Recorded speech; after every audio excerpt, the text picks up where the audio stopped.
ان آیات سے سحر کے بارے میں کچھ پتہ چلتا ہے. میں چند ایک باتیں سحر کے حوالے سے کروں گی، جادوگری کے حوالے سے. سحر کیا چیز ہے؟ جیسے پہلے میں نے لفظی ترجمے میں بھی بتایا کہ ہر وہ چیز جس کا ماخذ لطیف اور باریک ہو، جس کا سورس، ہر ایسا اثر جس کا سبب ظاہر نہ ہو، یعنی جس کی وجہ پتہ نہ چلے، خواہ وہ مانوی ہو جیسے خاص کلمات کا اثر، غیر محسوس چیزوں کا جیسے جنات، یا محسوسات جو مخفی ہوں جیسے مقناطیس وغیرہ. مقناطیس ایک محسوس چیز ہے، لیکن اگر پردے کے پیچھے سے یا کسی کاغذ کے پیچھے سے مقناطیس ہو تو آپ کو نظر نہیں آئے گا، اور لوہا اگر سامنے ہے تو وہ اس کی طرف کھنچ جائے گا. دونوں طرح سے سحر ہو سکتا ہے، یعنی مانوی چیزوں سے بھی اور مادی چیزوں سے بھی. اب آپ کہیں گے کہ ہم تو بلیو نہیں کرتے جادو پر اور کوئی اثر نہیں ہوتا اس کا، یا کوئی اس سے کچھ نہیں ہو سکتا. ہاں بالکل بلیو نہیں کرنا چاہیے کہ کسی جادو سے کوئی نقصان ہو سکتا ہے مگر اللہ کے اذن سے. لیکن یہ یاد رکھیے کہ جس طرح مادی چیزیں نقصان دیتی، مثلا اگر میں اپنے ہاتھ پہ اس پین کو ماروں گی تو مجھے کیا لگے گی؟ چوٹ لگے گی، تکلیف ہوگی. کوئی اچھی بات کرے گا تو اس کی کیا ہوگی؟ خوشی. تو اسی طرح جس طرح مادی چیزیں جسم پر اثر انداز ہوتی ہیں تو روحانی چیزیں روح پر اثر انداز ہوتی ہیں. الفاظ روح پر اثر ڈالتے ہیں. کیا بات ہوتی ہے کہ الفاظ آپ مختلف لوگوں سے سنتے رہتے ہیں یا آپ پڑھتے ہیں تو وہ اثر نہیں کرتے. وہی الفاظ جب کوئی بول کے آپ کو سنا دیتا ہے، بسا اوقات کسی خاص شخص سے وہ الفاظ آپ سنتے ہیں تو اس کا نتیجہ کیا ہوتا ہے؟ آپ کی زندگی بدل جاتی ہوتا ہے نا، آپ کی سوچ بدل جاتی. تو بالکل اسی طرح جادو کا بھی اپنا ایک اثر ہوتا ہے. تو جادو بھی الفاظ اور چند کلام ہوتے ہیں جن کا اپنا ایک اثر ہوتا ہے، اور وہ اثر جب ہی ہوتا ہے جب اللہ کا حکم ہو. اچھا اثر بھی ہو جاتا ہے، کسی چیز کا برا بھی ہوتا ہے. لیکن جادو جو ہوتا ہے وہ برے مقاصد ہی کے لیے استعمال کیا جاتا ہے، عموماً اچھے کے لیے نہیں. اور عموماً شرکیہ کلمات، شیطانوں سے مدد مانگی جاتی ہے اس میں. بسا اوقات وہ لکھے ہوئے ہوتے ہیں، بسا اوقات بولے جاتے ہیں. کچھ افعال ایسے ہوتے ہیں، کچھ چیزیں بعض اوقات ایسی استعمال کی جاتی جیسے بال، ناخن، انسان کے جسم سے نکلا ہوا خون. شیاطین گندی چیزوں سے یا گندے کاموں یا گندے عمل یا گندے الفاظ یا شرکی الفاظ کے ذریعے یہ تمام کام کرتے ہیں. اور کاہن لوگ جو تھے ان کی بھی خبیث جنوں کے ساتھ دوستی ہوتی تھی اور ان کے ذریعے غلط کام کرواتے تھے. عموماً آپ دیکھیں کہ قبرستانوں کے اندر ایسی حرکات ہو رہی ہوتی ہیں. تو اسلام میں کیا حیثیت ہے اس کی؟ نبی صلی اللہ علیہ وسلم نے فرمایا، جو شخص کسی جادوگر یا کاہن کے پاس جائے اور اس کی بات کو سچ سمجھے، اس نے محمد صلی اللہ علیہ وسلم پر اتری ہوئی وحی کے ساتھ کفر کیا. یعنی جو کسی جادوگر کے پاس جائے اور اس کی باتوں کی تصدیق کرے، اس نے محمد صلی اللہ علیہ وسلم پر اتری ہوئی چیز کا کفر کیا. آپ بارہا دیکھ رہے ہیں یہاں پر کہ جادو کو کیا کہا گیا؟ کفر ہے. وما کفر سلیمان. ایک اور آیت میں آتا ہے، هل انبئکم علی من تنزل الشیاطین تنزل علی کل افاک اثیم. کیا بتاؤں تم کو کہ شیاطین کس پہ اترتے ہیں؟ ہر جھوٹے گناہگار کے اوپر، خبیث لوگوں کے ساتھی ہوتے ہیں. اور آپ کو معلوم ہے کہ نبی صلی اللہ علیہ وسلم پر بھی جادو کیا گیا تھا. اور کس پر کیا گیا؟ آپ کے بالوں پر. آپ کے پاس ایک یہودی بچہ جو تھا، غلام تھا، اس کے ذریعے سے آپ کی کنگھی اور بال حاصل کیے گئے اور پھر اس کو گرے لگا کر زربان نامی کنویں کے پتھر کے نیچے دبایا گیا تھا. اور اس کے ہلکے سے اثرات آپ کو یہ ہوتے تھے کہ بسا اوقات کوئی کام آپ کرتے تھے اور آپ سمجھتے شاید نہیں کیا، لیکن کہیں بھی نبوت یا تعلیم کے کام میں اس کا کوئی بھی اثر آپ پر نہیں ہوا. امام احمد اور امام ابو حنیفہ تمام یہ کہتے ہیں کہ جادو سیکھنا اور سکھانا دونوں کفر ہیں. پھر اسی طرح یہ آپ صلی اللہ علیہ وسلم نے فرمایا، من تعلم شیئا من السحر قلیلا او کثیرا کان آخر عہدہ من اللہ. جو شخص سحر میں سے کچھ سیکھتا ہے، یعنی جادو کرنا سیکھتا ہے، تھوڑا یا زیادہ، تو اس کا معاملہ اللہ سے ختم. اسی لیے جادوگر کا قتل جو ہے وہ جائز ہے. حضرت عمر نے جادوگر مرد ہو یا عورت دونوں کو قتل کیے جانے کا فتویٰ دیا. عورت بھی جادوگرنی ہو تو اس کو بھی قتل کیا جا سکتا ہے. یہ اتنا بڑا جرم ہے، اسے کبیرہ گناہوں میں شمار کیا گیا ہے.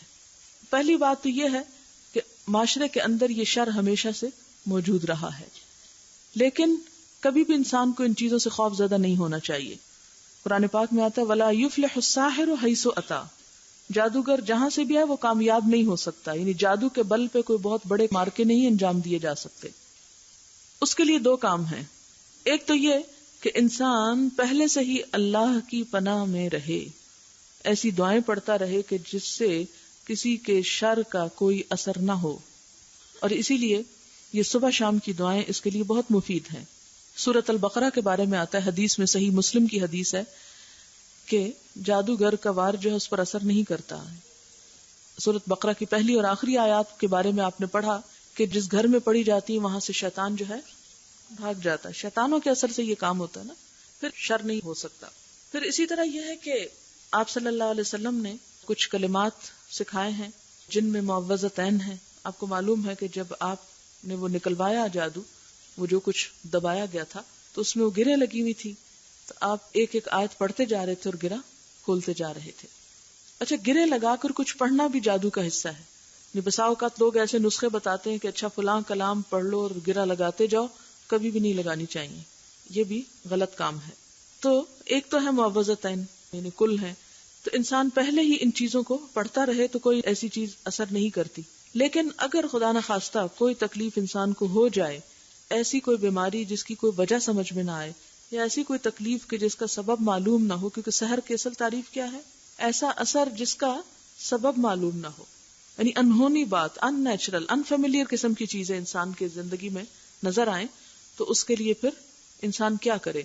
اس کے لیے انسان انہی آیات سے مدد لے اور پورا یقین رکھے کہ اللہ کی قوت سے بڑی کوئی قوت نہیں. بہت سے لوگ ایسے وقت میں اپنا ایمان گنوا بیٹھتے ہیں یا پریشانی یا توہمات کا شکار ہو کر ایسے ایسے کام کرنے لگتے ہیں کہ جس سے انسان پھر جادو یا کفر کے قریب ہو جاتا ہے. ان تمام چیزوں سے بچتے ہوئے انسان کو پورے یقین اور اعتماد کے ساتھ یہ صورتیں جو ہیں پڑھنی چاہیے. بچوں کے اوپر نبی صلی اللہ علیہ وسلم حضرت حسن حسین پر یہ دعائیں پڑھتے تھے، اعوذکما بکلمات اللہ التامۃ من شر کل شیطان وہامۃ وعین اللامۃ. اسی طرح آپ صلی اللہ علیہ وسلم ایک مرتبہ بیمار ہوئے، آپ کی کچھ طبیعت خراب تھی، تو حضرت جبریل علیہ السلام نے آ کر آپ کو دم کیا تھا ان الفاظ کے ساتھ، بسم اللہ ارقیک من کل شیء یؤذیک من شر کل نفس او عین حاسد اللہ یشفیک بسم اللہ ارقیک، کہ میں آپ کو جھاڑتا ہوں، یعنی جھاڑ پھونک جسے کہتے ہیں نا، میں آپ کو جھاڑتا ہوں اللہ کے نام سے ہر اس چیز کے شر سے جو آپ کو اذیت دیتی ہے، ہر نفس کے شر سے اور ہر حسد والی آنکھ کے شر سے. اللہ آپ کو شفا دے گا، اللہ کے نام سے میں آپ کو چھاڑتا ہوں. تو یہ بیماری بھی یوں محسوس ہوتا ہے کہ جیسے جسمانی نہیں تھی، روحانی تکلیف تھی کوئی. اسی لیے فرمایا کہ من شر کل نفس او عین حاسد، یعنی حاسد کی آنکھ، اس کے شر سے میں آپ کو جھاڑتا ہوں اللہ کا نام لے کر. تو یہ کلمات بھی پڑھے جا سکتے ہیں. پھر اسی طرح بلند آواز سے بیٹھ کر سورۃ البقرہ پڑھیں، اور اس کے علاوہ وہ جو منزل کی شکل میں آیات ہیں قرآن پاک ہی کی جس میں یہ ساری تعوذات ہیں، اس کو پڑھا جا سکتا ہے. آپ دیکھیں کہ ان ساری چیزوں کے لیے کوئی بھی غیر اسلامی طریقہ اختیار نہیں کرنا چاہیے، غیر مسنون طریقے اختیار نہیں کرنے چاہیے، کیونکہ ایسا نہ ہو کہ آپ اس کا علاج کراتے کراتے ایسے رستوں پہ چل پڑیں کہ جو خود پھر ایک شرک تک آپ کو پہنچا دیں.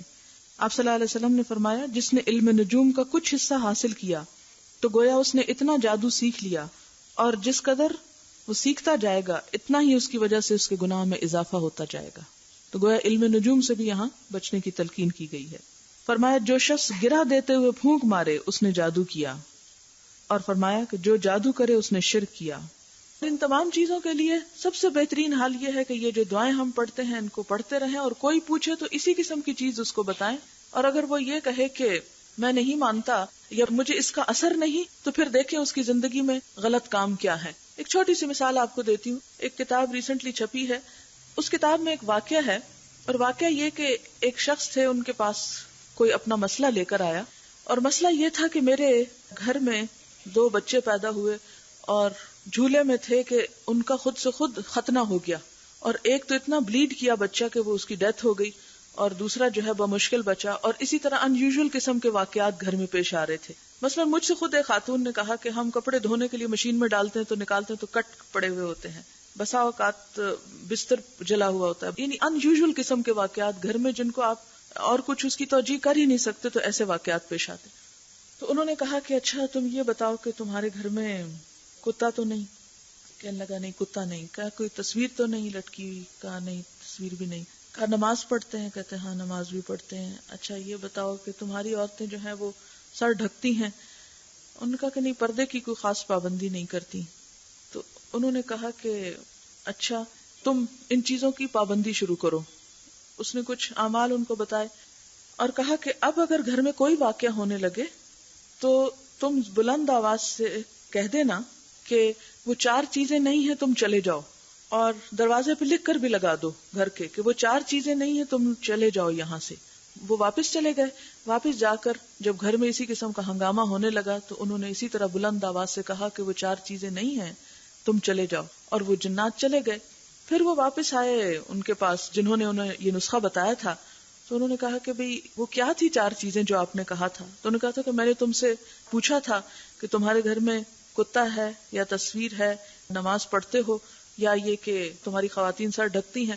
تو تم نے 3 چیزوں کا شاید ذکر کیا اور چوتھی کا نہیں. تو چوتھا پہ جب تم نے عمل شروع کیا تو تم نے ان کو کہہ دیا کہ وہ 4 چیزیں جن کی وجہ سے تم آتے ہو اب وہ نہیں ہیں تو تم چلے جاؤ. تو وہ چلے گئے. ہوتا یہ ہے کہ جو لوگ اللہ کی اطاعت کرتے ہیں تو اللہ کے فرشتے ان کی حفاظت کرتے ہیں. سورۃ حامیم سجدہ میں آتا ہے ان الذین قالوا ربنا اللہ ثم استقاموا تتنزل علیہم الملائکہ الا تخافوا ولا تحزنوا, کہ جن لوگوں نے کہا کہ اللہ ہمارا رب ہے, ایمان لیا اور کہا اللہ ہمارا رب ہے, پھر اس پہ جم گئے تو ان پہ فرشتے اترتے ہیں جو انہیں کہتے ہیں خوف نہ کرو غم نہ کرو. پھر اسی طرح ایک اور حدیث میں آتا ہے کہ ہر انسان کے ساتھ فرشتہ بھی لگا ہوا ہے اور شیطان بھی لگا ہوا ہے. فرشتہ ایک خیال ڈالتا ہے, شیطان دوسرا خیال ڈالتا ہے. فرشتہ اچھا خیال انسان کے دل میں ڈالتا ہے, اگر انسان اس کی بات مان لے تو شیطان جو ہے وہ مایوس ہو کے پیچھے ہو جاتا ہے. لیکن اگر انسان شیطان کی بات پہ لبیک کہے تو فرشتہ حفاظت سے دستبردار ہو جاتا ہے, ہم جا رہے ہیں, ہم حفاظت کے ذمہ دار نہیں تمہارے. دنیا میں زمین پر جنات کی تعداد انسانوں کے مقابلے میں کہیں زیادہ ہے, لیکن اللہ تعالیٰ نے انسانوں کو جنات پر نمبر 1 فضیلت دی ہے, نمبر 2 یہ کہ فرشتوں کو ان کی حفاظت کے لیے مقرر کیا ہے. اگر یہ حفاظت نہ ہو تو جن انسان کو زندہ نہ چھوڑیں اور جینے نہ دیں, اور شیطان خاص طور پر جنات ہی میں سے ہے اور اسی کے وہ ساتھی ہیں, اور شیطان اتنا حسد کرتا ہے انسان سے. قرآن میں لکھا ہوا ہے کہ انسان کا دشمن ہے, اور قرآن میں یہ بھی آتا ہے کہ اسے دشمن سمجھو. اب دیکھیں نا کہ ایک چیز جو ہمیں قرآن میں کہی گئی کہ وہ تمہارا دشمن ہے, اسے دشمن سمجھو, تو پھر اگر ہم کہیں کہ نہیں ہم اس کو دشمن نہیں سمجھتے تو دراصل پھر ہم خود اپنے ساتھ دشمنی کر رہے ہیں. ایسے شیاطین کا تسلط یہ ہوتا ہے کہ انسان کا کسی نیک کام کو دل نہیں چاہتا, مثلا اللہ کا ذکر کرنے کو دل نہیں چاہتا, نماز کو دل نہیں چاہتا, قرآن میں دل نہیں لگتا, تو یہ دراصل کیا ہوتا ہے, یہ بھی ایک طرح کے شیطانی اثر ہوتا ہے. ایسے مواقع پر اگر انسان خود سے ہمت نہ کر سکے کچھ ذکر کی تو کوئی اور دم وغیرہ کر دے, جیسے جبریل علیہ السلام نے حضور صلی اللہ علیہ وسلم کو دم کیا, یا آپ اپنے بچوں پہ دم کیا کرتے تھے حضرت حسن اور حسین پہ. تو اس طرح کی جو چیزیں ہیں اگر کوئی دوسرا شخص پڑھ کر دم کر دیتا ہے تو وہ بھی انشاءاللہ فائدہ مند ہوتی ہیں. اب یہ ہے کہ ایسی چیزوں سے بچنے کے لیے, یعنی شیاطین کے تسلط سے بچنے کے لیے کیا کرنا چاہیے؟ اللہ تعالیٰ کی اطاعت ضروری ہے. مثلا اگر آپ نماز نہیں پڑھتے تو یہ وظیفے اور یہ سب چیزیں اثر نہیں کریں گی. پھر اسی طرح اگر اور کوئی حرام کام زندگی میں ارتکاب ہو رہا ہے تو اس میں بھی پھر ایک آپ دیکھیں کہ اگر طہارت کا اہتمام نہ کیا جائے, طہارت کا اہتمام نہ کیا جائے, پاکیزگی کا اہتمام نہ کیا جائے, تو اس صورت میں بھی یہ چیزیں اثر انداز ہوتی ہیں. کیونکہ باتھ روم میں جانے کے لیے کیا دعا سکھائی گئی ہے؟ اللہم انی اعوذ بک من الخبث والخبائث, کیونکہ گندی جگہیں ان چیزوں کا مرکز ہوتی ہیں, یعنی یہ گندگی کو پسند کرتے ہیں. اور مسلمان کے لیے کیا پسند کیا گیا؟ طہارت. تو سب سے پہلی چیز جس کا زندگی میں اہتمام ضروری ہے ان سارے شر شرور سے بچنے کے لیے وہ طہارت ہے, یعنی طہارت کا اہتمام ضروری ہے. طہارت کے بعد اللہ کا ذکر ضروری ہے. تو یہ چیزیں پاس نہیں پھٹکیں گی بلکہ آپ سے خوف کھائیں گی. آپ کو معلوم ہے حضرت عمر رضی اللہ تعالیٰ عنہ سے یہ شیاطین جو تھے بھاگ جاتے تھے. ایک دفعہ حضور صلی اللہ علیہ وسلم نے دیکھا کہ حضرت عمر آ رہے ہیں اور عورتیں جلدی جلدی اپنے سر ڈھک رہی ہیں, پردہ کر رہی ہیں. حدیث کے الفاظ آتے ہیں یبتدرن بالحجاب. انہوں نے دیکھا کہ مجھے دیکھ کر یہ اپنے حجاب ٹھیک کر رہی ہیں تو کہنے لگی تمہارا ناس ہو, تم اللہ کے رسول سے نہیں ڈرتی اور مجھ سے ڈرتی ہو. تو آپ نے فرمایا کہ عمر جس راستے پہ تم آ جاتے ہو وہاں سے شیطان بھاگ جاتا ہے. اور اسی طرح جو ایک تابعدار مسلمان بندے کے ساتھ شیطان, ہر انسان کے ساتھ شیطان لگا ہوا ہے نا, پتہ چلتا ہے نا, قرآن سے ہی پتہ چلتا ہے, ہر انسان کے ساتھ لگا ہوا ہے. اب جو مسلمان تابعدار بندہ ہوتا ہے اس کا شیطان بڑا لاغر ہوتا ہے، کمزور ہوتا ہے. کیوں؟ اس لیے کہ وہ بسم اللہ پڑھ کے کھاتا ہے تو شیطان کو کھانے میں حصہ نہیں ملتا.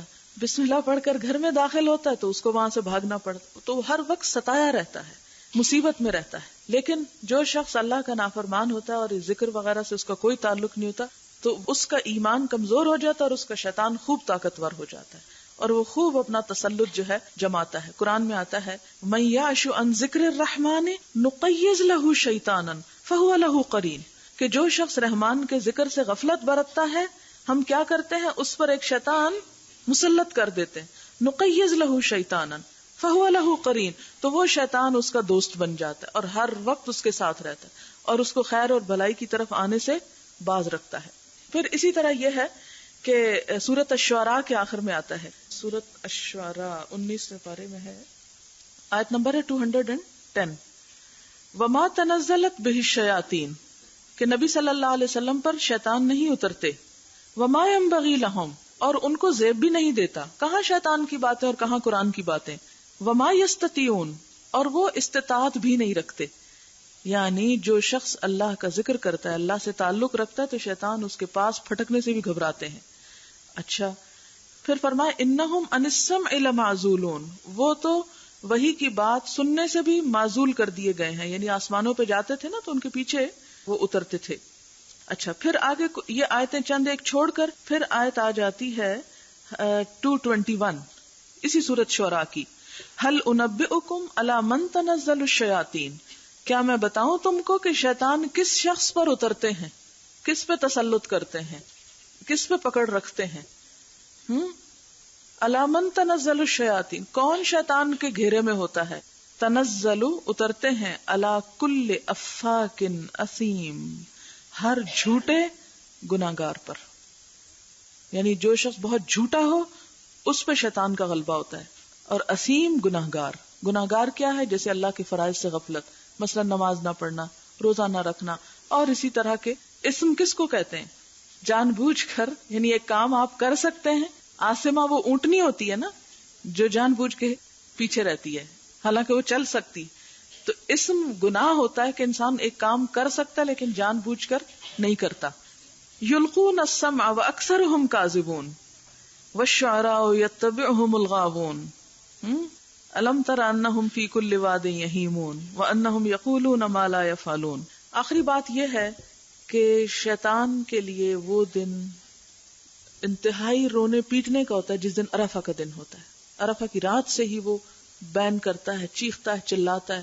حدیث میں آتا ہے کہ جب عرفہ کی سویر ہوتی ہے تو وہ اپنے سر پہ مٹی پھینکتا ہے اور اپنے منہ نوچتا ہے اور کہتا ہے کہ اتنے لوگ جن کو میں نے ساری زندگی اپنے قبضے میں جکڑے رکھا، آج وہ یہاں آ کر رو دھو رہے ہیں، اپنی معافی کروا رہے ہیں اور ان کو معاف کیا جا رہا ہے، وہ میرے چنگل سے آزاد ہو رہے ہیں. تو عرفہ کے دن وہ بہت روتا پیٹتا ہے اور زندگی میں سب سے زیادہ خوش ہوتا ہے اس دن جب کوئی عالم مرتا ہے.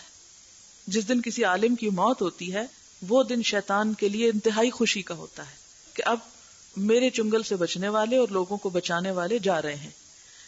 اس کو کسی عابد کے مرنے پر اتنی خوشی نہیں ہوتی. جب عبادت گزار کوئی فوت ہوتا ہے نا وہ اتنا خوش نہیں ہوتا، وہ کہتا ہے ایک ہی گیا نا جو خود کرتا تھا.